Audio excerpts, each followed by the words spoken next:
Hello, everybody. Welcome back to Easy Learn. And today's topic is area of triangles, within which we're going to be looking at non-right angled triangles. And this is part two of the series. Part one is already been discussed. If you haven't watched it, you can check the link in the description below. First, understand that one, and then you can come back for this one. Moving on. So let's suppose we have a triangle and it has a specific base and it has these diagonals which are called as slant heights already discussed in the previous video, and we have this vertical height that we call it as height. So we discussed that the formula for finding area of non-right angled triangles in such a situation is that when you have your base and your height, the formula is base times height. So this was pretty clear from the example that we did in the last video, that when you have a base and you have a height, slant height is not really important. As long as you have the base and the vertical height, you can go ahead and find the area for a non-right angled triangle using base times height. But what if I do not have my base and my height? What if we don't have any of that? We just have probably the slant heights, and maybe we would have an angle represented as theta. What if we have a situation like this, that we don't have the vertical height, we don't have the base? What do I do to find the area? Now, if I go into deep details, that I could find the vertical height and then I could find the base and then I could use the area, base, and height in order to find the area, but that is just very complicated and it's not really needed because we have another straightforward approach for that. Both the approaches anyway is going to give you the answer. If you're trying to use the base into height formula, there's a lot of other method and another process that you have to go through. You'll first find the height and then the base, and then you'll go ahead with finding the area. So that's just too much. So there is a straightforward solution to that, which is that if you want area for a non-right angled triangle, provided that an angle enclosed between two lengths is known.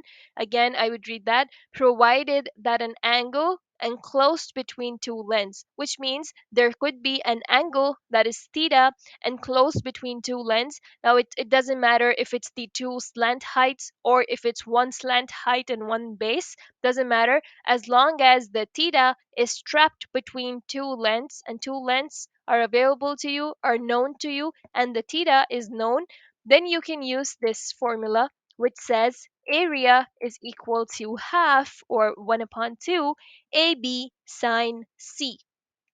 AB sine C. Now, A and B are going to be my lengths that are enclosed between the theta. Theta means the angle. So instead of these slant heights, now I could refer them as my A and as my B. So A and B are the lengths that would be attached with the angle or the theta. And the theta is basically going to be my C.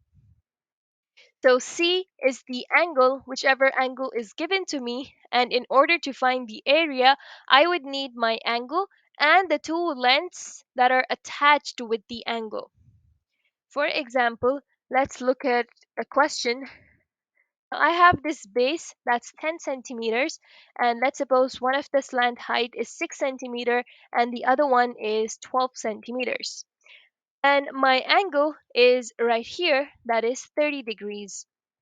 Now we already know that the area for the formula for finding the area of a non-right angled triangle, provided that an angle enclosed between two lengths is known, we take the formula half AB sine C. Now again, the question arises, what's my A, what's my B, and what's my sine C?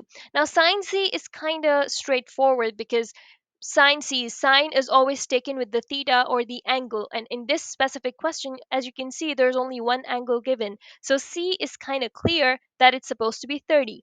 But what about my A and B? Because this question tells me all three lengths. Now which one should I take? Should I be taking 6, 12? Should I be taking 6 and 10 as my AB? Or should I be taking 10 and 12 as my AB?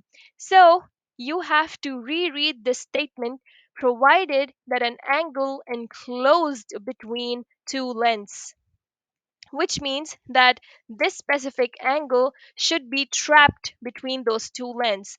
So these two lengths, that is 6 centimeters and 10 centimeters, are the two lengths between which the angle is lying.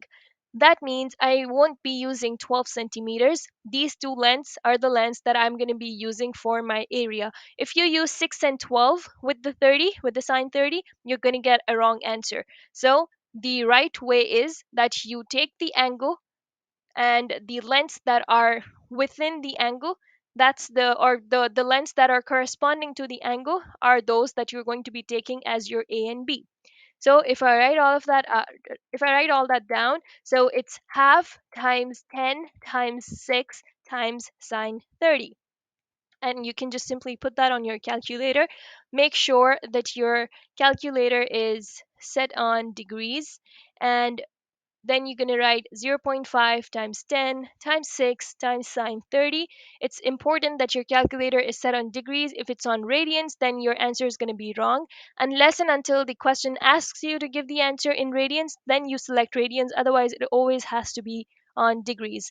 And then once you write your information down here, 1 over 2 means zero point 0.5, and then times 10 times 6 times sine 30, that gives you the answer 15, which means that my area is equal to 15 centimeter square.